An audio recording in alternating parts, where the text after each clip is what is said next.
जय हिंद दोस्तों, जय हिंद जय भारत। आज हम स्टडी करते हैं subject verb agreement part second. First part में हमें पढ़ा था कि किस तरह से एंड से जुड़े हुए दो सब्जेक्ट किन किन कंडीशन में अपने साथ में सिंगुलर का वर्ब ला सकते हैं, या फिर प्लूरल का वर्ब अपने साथ में लेकर के आ सकते हैं। उम्मीद है कि जिस तरह से आप लोग पढ़ाई कर रहे हैं बेहद ही शानदार तरीके से आप अपने टारगेट को लेकर के जुटे हुए हैं। ये मोटिवेट करने वाली चीज़ है, इससे मैं भी मोटिवेट होता हूँ। कोरोना पैंडमिक के चलते हुए स्थिति ये बन गई है कि बहुत सारे स्टूडेंट्स पढ़ नहीं रहे, बट मोस्ट ऑफ स्टूडेंट्स बहुत अच्छे से तैयारी कर रहे हैं, जिन्हें ये पक्की उम्मीद है कि एक दिन हम डेफिनेटली जैसे ही वैकेंसी का अनाउंसमेंट होगा, नोटिफिकेशन रिलीज़ होगा, उसके साथ ही हम बहुत ही अच्छे तरीके से फाइट कर जाएंगे। तो अभी हालात बहुत ही ठीक नहीं है एजुकेशन सेक्टर को लेकर के। मैं कहना चाहूँगा कि दुष्यंत कुमार जी की एक गज़ल है जिसमें कहा गया है कि खुदा नहीं ना सही, आदमी का ख्वाब सही। खुदा नहीं ना सही, आदमी का ख्वाब सही। कोई हसीन नजारा तो है नजर के लिए। कि खुदा नहीं है, कोई दिक्कत नहीं है, मगर आप जिस तरह से जुटे हुए हैं वो बेहद ही हसीन नज़ारा है। आपके टारगेट को लेकर के जिस तरह से आप उत्सुक हैं, एक्साइटेड हैं, डेफिनेटली आप ही असली उस सक्सेस के हकदार हैं और आप ये अपना अचीवमेंट लेकर के ही जाएंगे। आज हम बात करते हैं सब्जेक्ट वर्ब अग्रीमेंट के पार्ट सेकंड की। उसमें हमने 6 रूल पढ़े हैं। अगले रूल की बात करते हैं। मैं यहाँ पे नंबर 1 ही लिखूँगा, आप उसे एडजस्ट कर लेना अपने नंबर से 7। सब्जेक्ट वर्ब अग्रीमेंट का फर्स्ट पार्ट हमने पढ़ा था। उसमें हमने पढ़ा कि किस तरह से दो सब्जेक्ट एंड से जुड़े हुए हो तो आने वाला जो वर्ब है वो सिंगुलर होगा या प्लूरल होगा। केवल हमने इतना ही पढ़ा था कि एंड से जुड़ने वाले दो सब्जेक्ट, दो नाउन या दो प्रोनाउन, कोई भी दो सब्जेक्ट जो एंड से जुड़े हुए हैं, उनके साथ आने वाला वर्ब किस कंडीशन में सिंगुलर होता है, किस कंडीशन में प्लूरल होता है।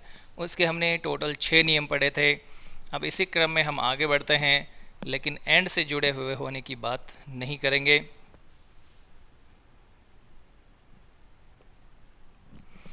इसका नेक्स्ट रूल देखिए, जो आज का पहला नियम है कि यदि आपके सेंटेंस में ए नंबर ऑफ दिया हुआ मिले या फिर आपके सेंटेंस में द नंबर ऑफ दिया हुआ मिले, सेंटेंस ए नंबर ऑफ या द नंबर ऑफ से शुरू हो सकता है और दोनों के ही बाद में, देखिए दोनों के ही बाद में प्लूरल का नाउन आएगा या प्रोनाउन आएगा। प्लूरल का नाउन आएगा या प्रोनाउन आएगा। ऐसी कंडीशन में a number of plus plural का नाउन या pronoun, the number of plus plural का नाउन या प्रोनाउन। ऐसी कंडीशन में यदि ए नंबर ऑफ प्लूरल का नाउन या प्रोनाउन आता है तो आपका जो वर्ब है वो भी प्लूरल का होगा। मगर यदि the number of plus plural noun या प्रोनाउन आता है तो आपका दिया हुआ वर्ब सिंगुलर होगा। ये बहुत ही इम्पोर्टेंट टर्म है और इसको एक एग्जाम्पल से हम समझते हैं। यदि इस तरह का कोई एग्जाम्पल पूछा जाता है कि ए नंबर ऑफ स्टूडेंट्स, फिर आपको यहाँ पे ब्लैंक छोड़ दिया जाता है,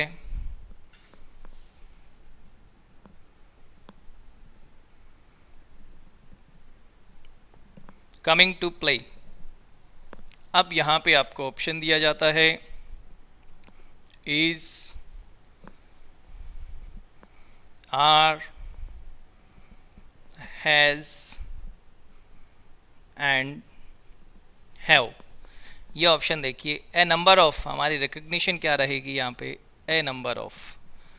उसके बाद में स्टूडेंट्स है, नाउन है प्लूरल का, तो अपनी जो कंडीशन है फुलफिल हो रही है। ए नंबर ऑफ से प्लूरल का यहाँ पे नाउन आ गया, तो वर्ब यहाँ पे प्लूरल आएगा। प्लूरल वर्ब आएगा तो ऑप्शन देखिए, यहाँ पे प्लूरल का वर्ब है, या तो ये ऑप्शन होगा या तो फिर ये ऑप्शन होगा। ये दो ऑप्शन अपने रिजेक्ट हो गए, इनके ऊपर आपको ध्यान देने की बिल्कुल भी ज़रूरत नहीं है।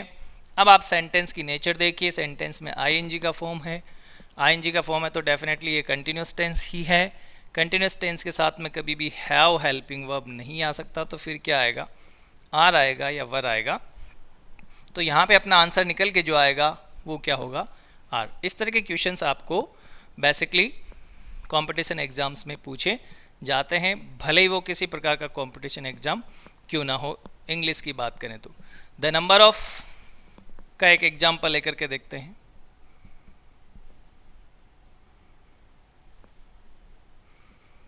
The number of boys given a prize, the number of boys given a prize. अब ऑप्शन देखिए आप,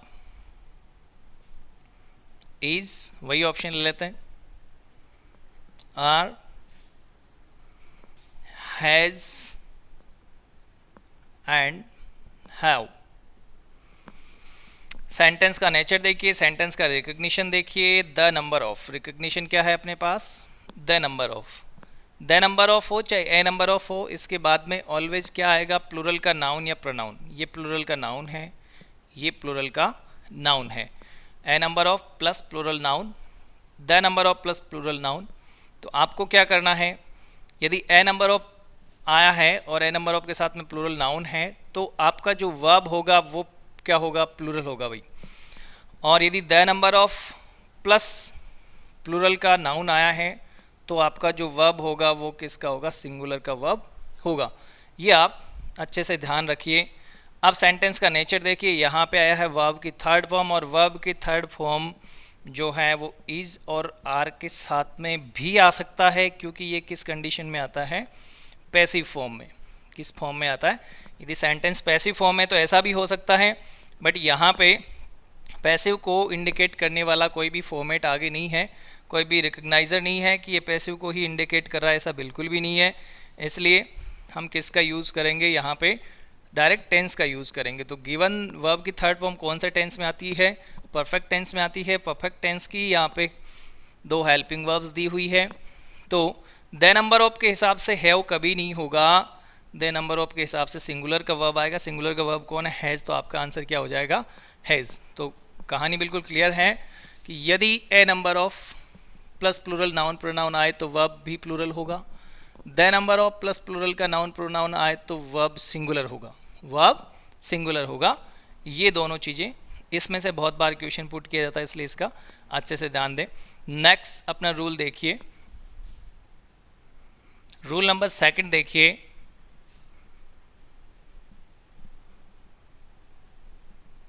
ऑल और सम, ऑल और सम।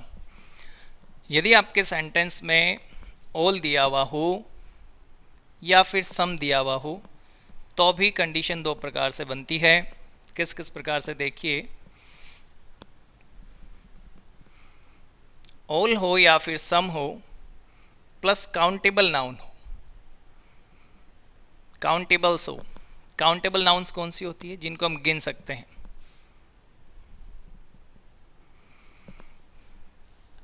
या फिर ऐसी कंडीशन भी हो सकती है कि ऑल और सम प्लस अनकाउंटेबल नाउन हो।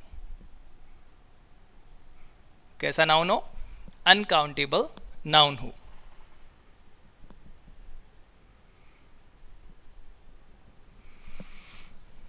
ऑल सम के बाद में काउंटेबल नाउन है तो कहानी अलग होगी, ऑल सम के बाद में अनकाउंटेबल नाउन है तो कहानी अलग होगी। ऑल और सम के बाद में यदि काउंटेबल नाउन है तो आपका जो वर्ब होगा वो प्लूरल का होगा। वर्ब किसका होगा? प्लूरल का होगा। ऑल या सम के बाद में यदि अनकाउंटेबल नाउन है तो आपका जो वर्ब है वो किसका होगा? सिंगुलर का होगा। क्यों होगा? क्योंकि अनकाउंटेबल्स जितने भी होते हैं, जैसे बिवरेज है, जैसे आपके पेय पदार्थ हैं, जैसे आपके एडिबल्स है, खाद्य पदार्थ हैं, जैसे आपके मिनरल्स है, खनिज पदार्थ हैं, ये सब अनकाउंटेबल होते हैं। और इसी तरह से बालों की बात करें, बाल भी अनकाउंटेबल होते हैं। तो जो चीज़ अनकाउंटेबल होती है, यदि आपने काउंट कर लिया तो बाल का प्लूरल हेयर्स बनता है, और काउंट नहीं करते तो केवल हम हेयर की बात करते हैं, हेयर्स की बात कभी नहीं करते हैं। इसी तरह से यदि वो अनकाउंटेबल है तो वो हमेशा सिंगुलर है, उसको हम क्या काउंट करते हैं? सिंगुलर। तो वर्ब भी किसका आएगा? सिंगुलर का। एग्जाम्पल लेकर के देखते हैं। ऑल द डंकीज हैव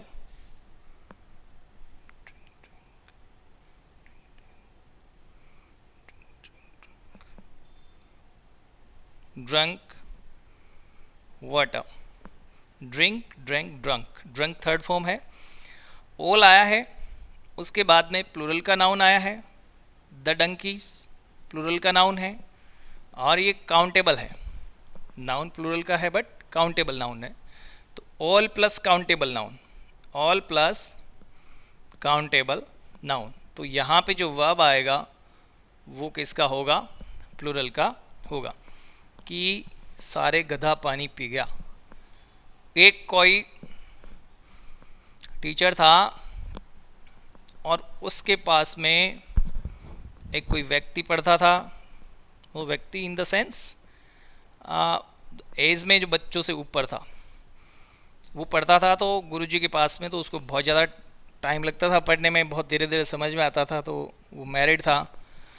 उसकी पत्नी परेशान हो जाती थी शाम को। तो एक दिन उसको पूछा कि भाई तेरा दिमाग ख़राब है क्या ये नाटक क्या लगा रखा है यार तूने, इतना भी कोई टाइम लगा था, पढ़ता कुछ है नहीं। बोले भाई तू पढ़ ले। बोले हाँ मैं पढ़ती तो बहुत कुछ कर देती, अब तक मैं पता नहीं कितने बड़े कलेक्टर बन जाती। तो उसको भेज दिया। गुरुजी ने उसको सरगम स्टार्ट किया सिखाना। बोले कि संगीत में 7 स्वर होते हैं, सारे गामा पाधा निशा। क्या होते हैं? सारे गामा पाधा निशा। तो उसको जब पढ़ाया तो उसने जब उसको वापस रिसाइट किया, उच्चारण किया, उसका प्रोनाउंसिएशन किया, तो किस तरह से कि सारे गधा पानी पी गया। सारे गामा पाधा निशा का क्या किया? सारे गधा पानी पी गया। तो गधा क्या है? काउंटेबल। गधे क्या है? काउंट कर सकते हैं हम। इसके ऊपर ही ये बना हुआ सेंटेंस है, जिसको कहीं कहीं पे ग्रामेटिकली या पोइट्रिकली इसको पोइट्री के मैनर में यूज़ किया जाता है, बट बहुत रेयर में। लेकिन हमें इन चीज़ों से फ़िलहाल कोई वास्ता नहीं है। फ़िलहाल अपना मतलब इतना ही है कि all plus countable noun is equal to plural का वर्ब। सिंगुलर के वर्ब की यदि बात करते हैं तो ऑल का एक और एग्जाम्पल लेकर के देख लेते हैं। ये भी एक प्रोवर्ब लेते हैं। All that is not gold. ये मैं आपको पढ़ा चुका हूँ प्रेजेंट इंडेफिनिट टेंस के यूजेज में। और यहाँ पे आपके पास ऑप्शन निकल करके आते हैं glitter, B glitters, C has glittered, और D none of the above या नन ऑफ दीज। ऐसे में आप क्या करेंगे? All that. ऑल के बाद में क्या आया है? दैट। ऑल के बाद में क्या आया है? दैट। ऑल के बाद में जो दैट आया है उस पूरे का सेंस निकलता है जो कुछ भी। पूरे का सेंस क्या निकलेगा? जो कुछ भी चमकता है, मतलब कुछ भी चमक सकता है। तो जो कुछ भी चमकता है इट मीन्स ये क्या है? सिंगुलर है। ये क्या है? सिंगुलर फॉर्म में। वैसे भी दिस और दैट सिंगुलर ही होते हैं, बट यहाँ पे इसका मतलब जो कुछ भी से एक प्रोवर्ब के रूप में निकलता है कि हर चमकने वाली वस्तु सोना नहीं होती। तो यहाँ पे आपका जो आंसर होगा वो क्या होगा? ग्लिटर्स। क्या होगा? ग्लिटर्स। ग्लिटर्स क्यों होगा? क्योंकि ऑल दैट किसका सेंस लेकर के आ रहा है अपने साथ में? ये अनकाउंटेबल एक चीज़ का सेंस लेकर के आ रहा है कि जो कुछ भी, जो कुछ भी से मतलब है कि हमने कुछ भी काउंट नहीं किया, बट फिर भी कोई है चीज़ है जिसका इंपॉर्टेंस है अपने आप में, तो आंसर क्या निकल करके आ जाएगा? ग्लिटर्स।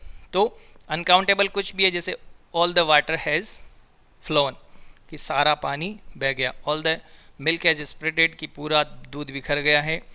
तो जितना भी पानी, दूध, ये अनकाउंटेबल चीज़ें होती है, इसके साथ में हमेशा क्या आएगा? सिंगुलर का वर्ब आएगा, राइट। नेक्स्ट इसका रूल देखिए। इसका नेक्स्ट रूल नंबर 3 है मैनी। क्या है? मैनी। मैनी में भी दो ऑप्शन निकल करके आते हैं। एक होता है मैनी, ए गुड मैनी, या फिर हो सकता है great many, a great many, या फिर हो सकता है मैनी ए, या तो फिर क्या हो सकता है? Many a. यदि आपके सेंटेंस में मैनी आया हो, ए गुड मैनी आया हो, या फिर एक ग्रेट मैनी आया हो, तो हमेशा और हमेशा इनके साथ में प्लूरल का नाउन होता है, या प्लूरल का प्रोनाउन होता है। प्लूरल का नाउन होता है या फिर प्लूरल का प्रोनाउन होता है। लेकिन यदि मैनी ए आ जाए, मैनी के बाद में ए आ जाए, तो आने वाला जो नाउन होगा वो सिंगुलर का होगा, या फिर सिंगुलर का नाउन होगा या सिंगुलर का प्रोनाउन होगा। लेकिन ए के साथ में प्रोनाउन का यूज़ हम नहीं करते हैं बेसिकली, तो आप ऐसे याद रख लीजिए कि एक सिंगुलर का कोई नाउन उसके साथ में यूज़ होगा। तो ऐसे में सिंगुलर का यहाँ पे जो नाउन यूज़ होगा, मैनी ए की बात करते हैं। ए का मतलब हमेशा एक ही होता है, जो हमेशा एक होता है, तो जो वर्ब आएगा वो किसका आएगा? सिंगुलर का आएगा। और यहाँ पे जो वर्ब आएगा वो किसका आएगा? प्लूरल का आएगा। एग्जाम्पल लेकर के देखते हैं। ए गुड मैनी पॉइंट्स, ध्यान रखें गुड मैनी आया है तो यहाँ पे प्लूरल का नाउन आएगा। Have come to participate. Good many का मतलब क्या होता है? ग्रेट मैनी और गुड मैनी सिमिलर वर्ड्स हैं। गुड मैनी और ग्रेट मैनी का मतलब होता है कि काफ़ी अच्छी तादाद में, अच्छी खासी मात्रा में, अच्छी खासी संख्या में, countables. A good many points have come, क्या आया? हैव कम आया, राइट। इसी तरह से यदि मैनी ए की बात करें तो इसका मीनिंग क्या है और लॉजिक क्या है ये भी बताता हूँ। मैनी ए पॉइंट, यहाँ पे पॉइंट्स नहीं होगा। Many a point was awarded, was awarded, कि बहुत सारे पॉइंट्स थे। यहाँ पे कितने आए? बहुत सारे पॉइंट्स आए। उनमें से किसी एक पॉइंट को, मैनी ए का मतलब क्या है? बहुत सारे लोगों में से कोई एक। Many a point was reward awarded, कि बहुत सारे पॉइंट्स में से किसी एक पॉइंट को अवार्ड मिला, उसको सम्मानित किया गया। समझ गए आप? तो ये था अपना रूल नंबर 3 कि मैनी आ जाए, जैसे मैनी स्टूडेंट्स हो गया, ए गुड मैनी पॉइंट्स हो गया, ए ग्रेट मैनी पिकॉक्स हो गया, कुछ भी इस तरह से हो सकता है। आने वाला वर्ब हमेशा प्लूरल होगा। मैनी ए के साथ में आने वाला वर्ब हमेशा सिंगुलर होगा। इतना याद आपको रखना है। इसका नेक्स्ट रूल देखिए। इसका नेक्स्ट रूल नंबर 4 देखिए। यदि आपके सेंटेंस में आ जाए, कौन कौन आ जाए? ईदर और, नाइदर, नोर आ जाए, या फिर आपके आ जाए नॉट ओनली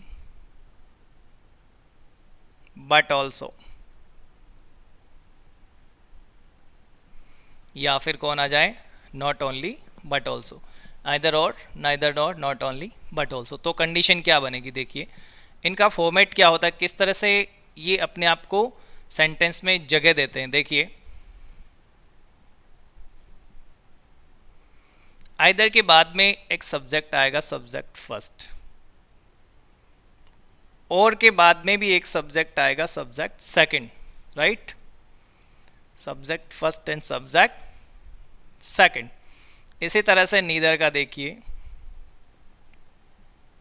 नाइदर के बाद में एक सब्जेक्ट आएगा, फिर कुछ सेंटेंस में लिखा हुआ आएगा। नॉर के बाद में एक सब्जेक्ट आएगा, सब्जेक्ट सेकंड। इसी तरह से देखिए नॉट ओनली, इसके बाद में भी एक सब्जेक्ट आएगा, और बट और ऑल्सो हमेशा साथ रहेगा, ये ध्यान रखें। बट ऑल्सो हमेशा साथ में रहेंगे। यदि बीच में कुछ डाला हुआ होगा तो सेंटेंस में एरर होगा, ये भी ध्यान रखिए। तो यहाँ पे भी कोई सब्जेक्ट होगा। अब ईदर के बाद में कोई सब्जेक्ट सिंगुलर हो सकता है, कोई सब्जेक्ट प्लूरल हो सकता है। नीदर के बाद में कोई सब्जेक्ट सिंगुलर हो सकता है, plural singular plural, not only के बाद में। इधर भी singular plural singular plural singular plural हो सकते हैं। लेकिन जो वर्ब आएगा आपका, वो वर्ब हमेशा बहुत ही इंपॉर्टेंट टर्म है, ध्यान रखिए। वो वर्ब हमेशा किसके अकॉर्डिंग आएगा? सब्जेक्ट टू के अकॉर्डिंग आएगा। किसके अकॉर्डिंग आएगा? सब्जेक्ट टू के अकॉर्डिंग आएगा, दूसरे वाले सब्जेक्ट के अकॉर्डिंग वर्ब आएगा। एग्जाम्पल लेकर के देखते हैं, बहुत ही इंपॉर्टेंट टर्म है, बहुत बार इसमें से क्वेश्चन पुट किए जाते हैं। जैसे ईदर, यू और आई, यहाँ पे ब्लैंक है, to go out of the team.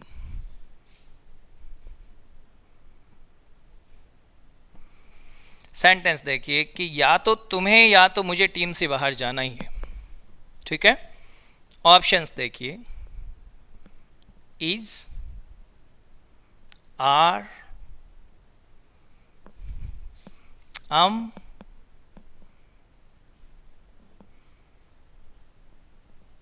वर। ये देखिए आपका सेंटेंस। ईदर और का मतलब होता है या तो ये या तो उससे अगले वाला सब्जेक्ट। नीदर का मतलब क्या होता है? न तो ये वाला सब्जेक्ट की बात हो रही है और ना ही इसकी, मतलब इन दोनों में से कोई नहीं। नॉट ओनली का मतलब न केवल ये वाला बट ऑल्सो, लेकिन फिर भी ये वाला भी, न केवल ये वाला बल्कि ये वाला भी, समझ रहे हैं? तो या तो तुम्हें प्लूरल है, राइट, और आई भी प्लूरल है, बट मैंने आपको बताया था सब्जेक्ट के स्टडी में कि आई एक्सेप्शनल एक सब्जेक्ट है, जिसके साथ में क्या आता है? इसके साथ में वोज आता है, इसके साथ में एम आता है। आई के साथ में इज कभी नहीं आ सकता, यू के साथ में आर आएगा, यू के साथ में वर भी आएगा, लेकिन आई के साथ में आर भी नहीं आएगा, वर भी नहीं आएगा, ध्यान रखें। अब यहाँ पे जो वर्ब आएगी वो किसके अकॉर्डिंग आएगी? यदि आपके सेंटेंस में ईदर और, neither nor, not only but also का यूज़ हुआ है, तो वर्ब हमेशा किसके अकॉर्डिंग आएगा? सेकंड सब्जेक्ट के अकॉर्डिंग। सेकंड सब्जेक्ट यहाँ पे कौन है? आई है, तो यहाँ पे कौन आएगा? आई के अकॉर्डिंग यहाँ पे आएगा अम। तो आपका आंसर क्या हो जाएगा? अम हो जाएगा। क्लियर होगी कहानी? एग्जाम्पल लेकर के देखते हैं। इनमें से एक और एग्जाम्पल ले लेते हैं नॉट ओनली बट ऑल्सो का।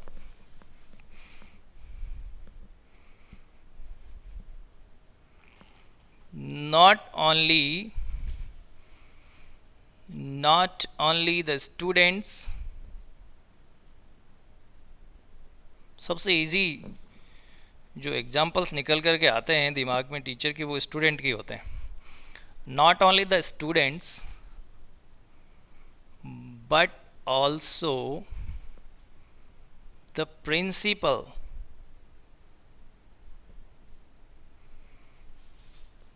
blank present। not only the students but also the principal present, right। अब ऑप्शन देखिए, was, were, are, have। तो ये तो हमें पता चल जाता है इस तरह का क्वेश्चन देखने के बाद में कि यदि यहाँ पे आपके पास बहुत सारे या ऑल ऑप्शंस जो हैं उसमें प्लूरल का ही वर्ब दिया हुआ होता है, तो मैक्सिमम प्रोबेबिलिटी होती है कि बचा हुआ जो सिंगुलर का वर्ब वही आएगा। लेकिन फिर भी हम लॉजिक से यदि बात करते हैं तो नॉट ओनली रिकग्निशन क्या है सेंटेंस की, आपके सेंटेंस में कौन आया, नॉट ओनली बट ऑल्सो, कौन आया, not only but also. Not only but also आ जाए, इधर और नीदर नोर आ जाए, तो हम क्या करते हैं, हम सेकंड सब्जेक्ट को पकड़ते हैं, सेकंड सब्जेक्ट को देखते हैं कि सिंगुलर है या प्लूरल। द प्रिंसिपल सिंगुलर है तो सिंगुलर के लिए यहाँ पे वर्ब कौन आ सकता है, ये प्लूरल का वर्ब, ये प्लूरल का वर्ब, ये प्लूरल का वर्ब, ये सिंगुलर का वर्ब। तो आंसर क्या हो जाएगा, वॉज, क्या हो जाएगा, was. Not only the students, न केवल स्टूडेंट भी प्रेजेंट थे बल्कि प्रिंसिपल भी प्रेजेंट था। क्लियर हो गई कहानी। अब देखिए इसका अगला रूल नंबर 5। अगला देखिए इसका रूल नंबर 5। यदि आपके सेंटेंस में कोनो भी एवरीवन या फिर एवरीबॉडी हो,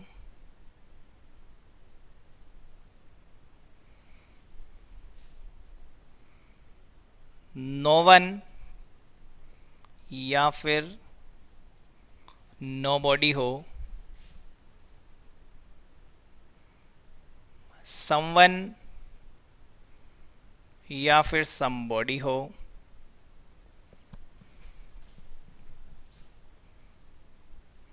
एनीवन या फिर एनीबॉडी हो, एनीथिंग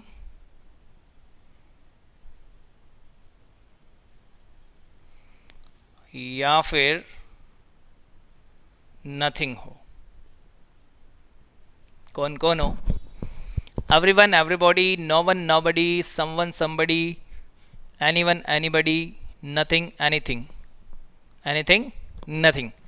यदि आपके सेंटेंस में ये सब सब्जेक्ट हो, ये सब भाई साहब मिलकर के कौन है, सब्जेक्ट हैं, तो आने वाला जो वर्ब है वो वर्ब होगा आपका सिंगुलर का। किसका वर्ब होगा, सिंगुलर का वर्ब होगा। क्लियर है।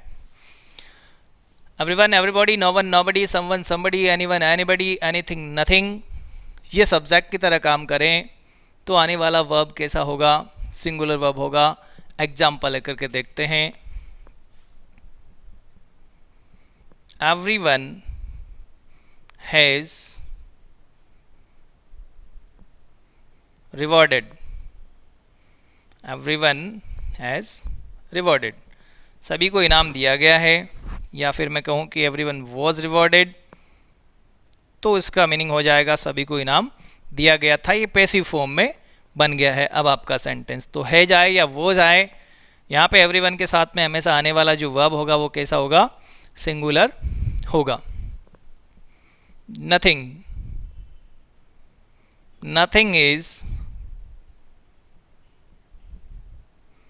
interested if you are, nothing is, sorry, इस तरह से देखिए इसको, nothing is interesting, interesting if you are not interested,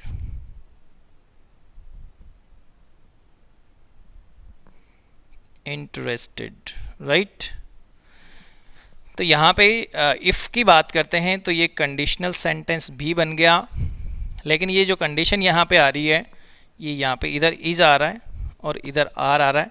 it means कि ये जीरो कंडीशनल सेंटेंस है। जीरो कंडीशनल सेंटेंस मैंने आपको कंडीशनल सेंटेंस जब पढ़ाए थे उसमें जीरो कंडीशन मैंने बताई थी, उसमें आप जा कर के इसका अच्छे से सर्च करें कि जीरो कंडीशनल सेंटेंस क्या होते हैं, राइट।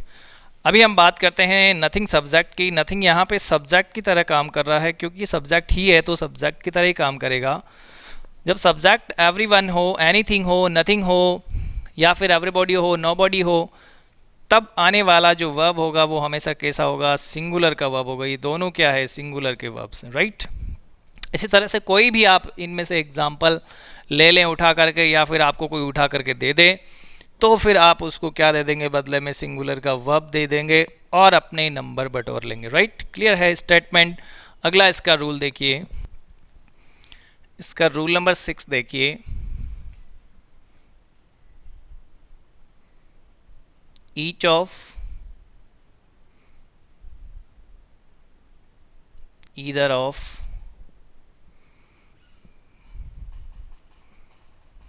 neither of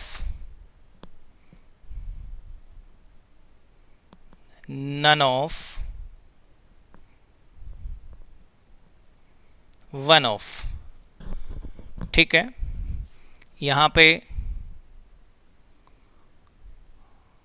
दे भी आएगा, each of the, either of the, neither of the, none of the, one of the.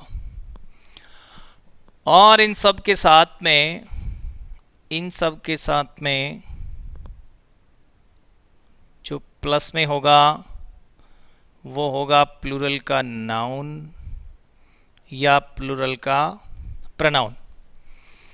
Each of the plus plural का नाउन या pronoun, either of the plural का noun या pronoun, neither of the, none of the same, one of the same. अब देखिए इनमें क्या फ़र्क है।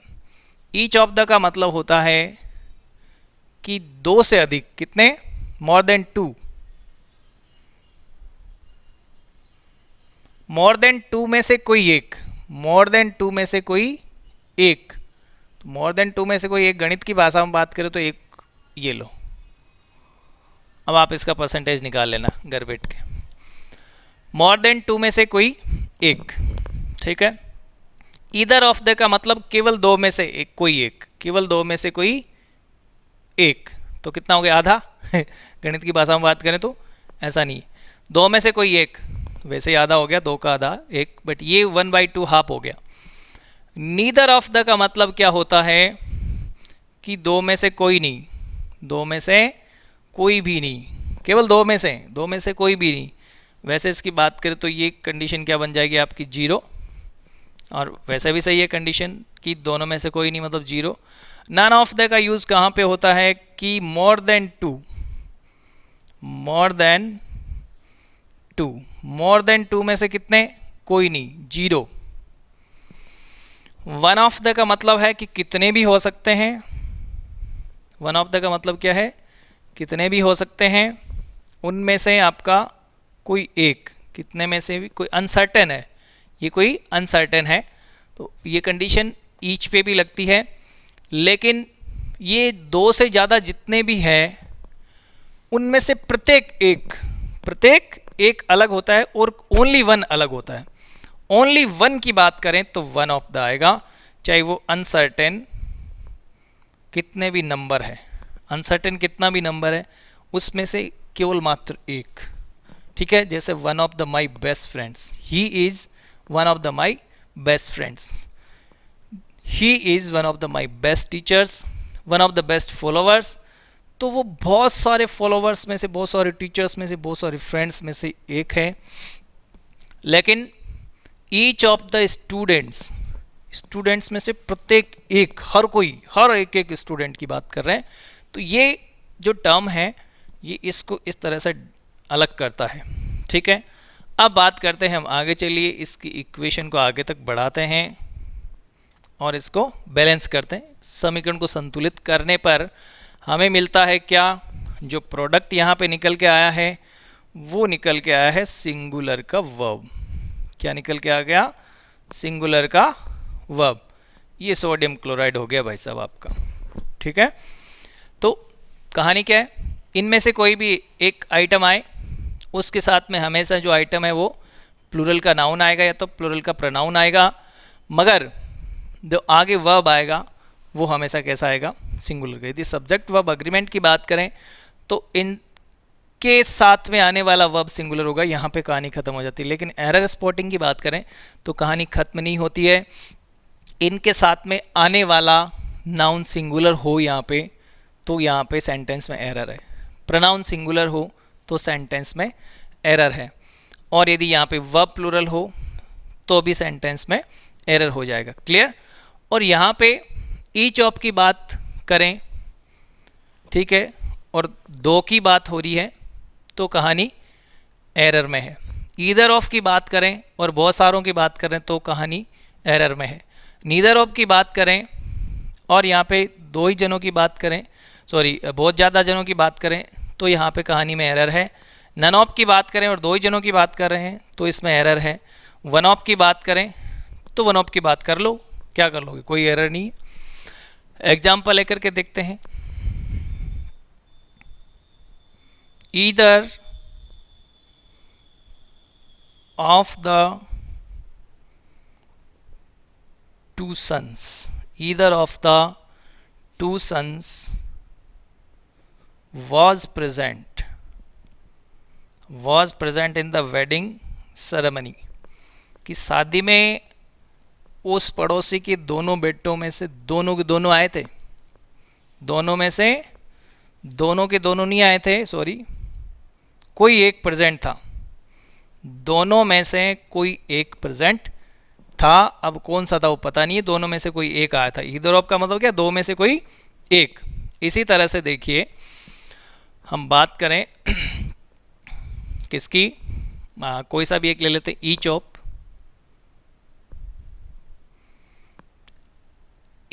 Of the servants was sent to the new campus. Each of the servants का मतलब है कि प्रत्येक सर्वेंट्स को एक एक को, प्रत्येक सर्वेंट्स को एक एक को कहाँ पे भेज दिया गया था, नए वाले कैंपस में भेज दिया गया था। वॉज और सेंट क्या है, वॉज के बाद में वर्ब की थर्ड फॉर्म आई है। इट मीन्स ऐसा कब होता है, जब आपका सेंटेंस पैसिव फॉर्म में होता है। तो ये सेंटेंस आपका है पैसिव फॉर्म में। इस तरह से आप किसी का भी यदि एग्जाम्पल उठा के ले लेते हैं तो फॉर्मेट ये रहना चाहिए, प्लूरल का नाउन या प्लूरल का प्रोनाउन। प्रोनाउन कैसे आता है, जैसे ईच ऑफ देम कह दिया, मैंने क्या कह दिया, ईच ऑफ देम, ठीक है। या फिर मैं कहता हूँ कि नीदर ऑफ यू, तुम में से कोई नहीं। कोई जरूरी नहीं कि यहाँ पे दे आए, नहीं भी आए, दे नहीं भी आए, बट मोस्ट प्रोबेबल हम दे का यूज़ करते हैं। तो ये जो दे है ये ऑप्शनल है, आ भी जाए और नहीं भी आए, क्योंकि यदि प्रोनाउन की बात करते हैं तो कभी भी प्रोनाउन से पहले दे नहीं आता है, मगर नाउन आएगा तो डेफिनेटली साथ में दे को ला सकता है पकड़ के, ठीक है। क्योंकि नाउन जो है वो मस्त मौला है, दोस्ती बनाने का शौकीन है, दे का बहुत अच्छा दोस्त होता है नाउन। तो इस तरह से ये कहानी होगी क्लियर, मगर टॉपिक क्लियर नहीं हुआ है। 6 रूल हमने पहले पढ़े, 6 हमने अभी पढ़ लिए हैं, सफिशिएंट हो गया, क्योंकि आपके ऊपर से बाउंस हो जाएंगे। जैसा कि मैं बच्चों को रुझान देख रहा हूँ, बहुत शानदार आ रहा है, बट बड़े वीडियोस नहीं देख रहे हैं। अगले वीडियो में इसी तरह के कोई 6 रूल लेकर के मैं फिर से आऊँगा और कोशिश करूँगा कि उन 6 रूल में इस टॉपिक को ख़त्म किया जाए। नहीं होता तो फिर और कोई रूल जो बचेंगे वो अगले वीडियो में आपको मिल जाएंगे। Thank you for watching this video. Have a great day and have a great study dear.